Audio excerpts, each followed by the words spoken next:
പഹൽഗാം ഭീകരാക്രമണത്തിലൂടെ രൂപപ്പെട്ട നയതന്ത്ര വിള്ളലിനിടയിലും പ്രകോപനം തുടർന്ന് പാകിസ്ഥാൻ. ഇന്ത്യൻ പോസ്റ്റുകളെ ലക്ഷ്യം വെച്ച് ഇന്നും പാക് സൈന്യം വെടിയുതിർത്തു. ഇതിനിടെ നിഷ്പക്ഷമായ അന്വേഷണത്തിന് തയ്യാറാണെന്ന് പാക് പ്രധാനമന്ത്രി പ്രതികരിച്ചു. അതേസമയം ഭീകരാക്രമണത്തിൽ പുതിയ സന്ദേശവുമായി TRF രംഗത്തെത്തി. ഭീകരാക്രമണത്തിൽ പങ്കില്ലെന്നാണ് TRFന്റെ പുതിയ സന്ദേശം.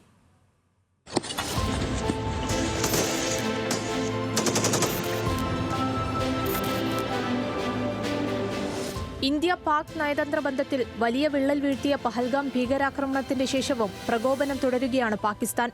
തുടർച്ചയായി നിയന്ത്രണ രേഖ ലംഘിക്കുന്ന പാക് സൈന്യം ഇന്നും ഇന്ത്യൻ പോസ്റ്റുകൾ ലക്ഷ്യം വെച്ച് വെടിയുതിർത്തു. സിന്ധു നദീജല കരാറിൽ നിന്ന് പിന്മാറാനുള്ള ഇന്ത്യയുടെ നിലപാടിനെതിരെ പ്രകോപനപരമായ പ്രസ്താവനകൾ തുടരുകയാണ് സർക്കാർ പ്രതിനിധികൾ ഉൾപ്പെടെയുള്ള പാക് നേതാക്കൾ. പാകിസ്ഥാനിലേക്ക് വെള്ളമൊഴുകിയില്ലെങ്കിൽ പകരം രക്തമൊഴുക്കുമെന്നാണ് പാകിസ്ഥാൻ പീപ്പിൾ പാർട്ടി മേധാവി ബിലാവൽ ഭൂട്ടോ സർദാരിയുടെ ഭീഷണി.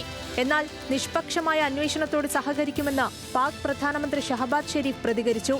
അന്താരാഷ്ട്ര തലത്തിലുള്ള അന്വേഷണത്തോട് സഹകരിക്കുമെന്ന പ്രതിരോധ മന്ത്രി ഖ്വാജ മുഹമ്മദിന്റെ പ്രസ്താവനയ്ക്ക് പിന്നാലെയാണ് പ്രധാനമന്ത്രിയും നിലപാടറിയിച്ചത്. പഹൽഗാമിനുമേലുള്ള ഉത്തരവാദിത്തം നിഷേധിക്കാൻ പാകിസ്ഥാനാവില്ലെന്ന നിലപാടിൽ ഉറച്ചു നിൽക്കുകയാണ് ഇന്ത്യ. ആക്രമണത്തിന്റെ ഉത്തരവാദിത്തം ആദ്യം പാകിസ്ഥാൻ നിഷേധിച്ചതും ഇന്ത്യയെ കുറ്റപ്പെടുത്തിയതും ജമ്മുകാശ്മീർ മുഖ്യമന്ത്രി ഒമർ അബ്ദുള്ള ചൂണ്ടിക്കാട്ടി. അതേസമയം ഭീകരാക്രമണത്തിൽ മലക്കം മറിയുകയാണ് TRF. ഭീകരാക്രമണത്തിൽ പങ്കില്ലെന്നാണ് TRFന്റെ പുതിയ സന്ദേശം. രാജ്യത്തെ അനധികൃത കുടിയേറ്റക്കാരെ കണ്ടെത്തി തിരിച്ചയക്കാനുള്ള നടപടിയും ശക്തമാക്കുകയാണ് ഇന്ത്യ.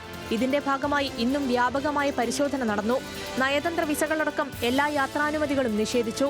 പാക് നയതന്ത്രജ്ഞൻ സാദ് അഹമ്മദ് വാറൈച്ചിനെ വിളിച്ചുവരുത്തി പദവി അസാധുവാക്കിയ ഉത്തരവ് കൈമാറി.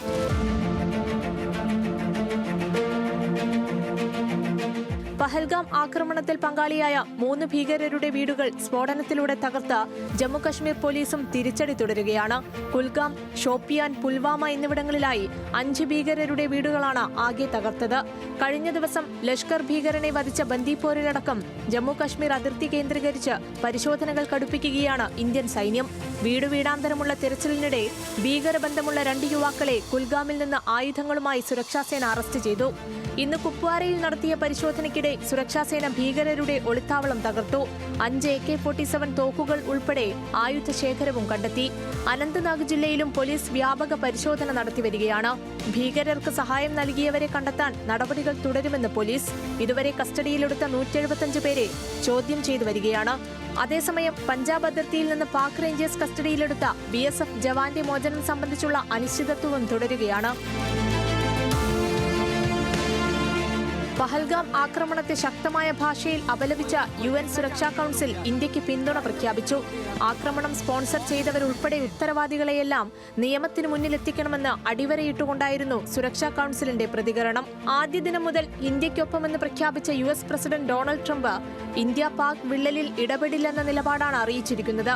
കശ്മീരിനുമേലുള്ള ചരിത്രപരമായ സംഘർഷത്തിൽ ഇരു രാജ്യങ്ങളും സ്വയം പരിഹാരം കാണട്ടെയെന്നാണ് ട്രംപിന്റെ ഏറ്റവും പുതിയ നിലപാട്. അതേസമയം മധ്യസ്ഥതയ്ക്ക് സന്നദ്ധതയെ അറിയിച്ച് ഇറാൻ രംഗത്തെത്തിയിട്ടുണ്ട്. സമാധാന ശ്രമങ്ങളിൽ പങ്കാളിത്തമറിയിച്ച് സൗദിയും രംഗത്തുണ്ട്. സൗദി കിരീടാവകാശി ഫൈസൽ ബിൻ ഫർഹാൻ ഇന്ത്യൻ വിദേശകാര്യമന്ത്രി S ജയശങ്കറുമായും പാകിസ്ഥാൻ വിദേശകാര്യമന്ത്രി ഇഷാഖ് ധാറുമായും ഫോൺ സംഭാഷണങ്ങൾ നടത്തിയെന്നാണ് report. News desk, news Malayalam.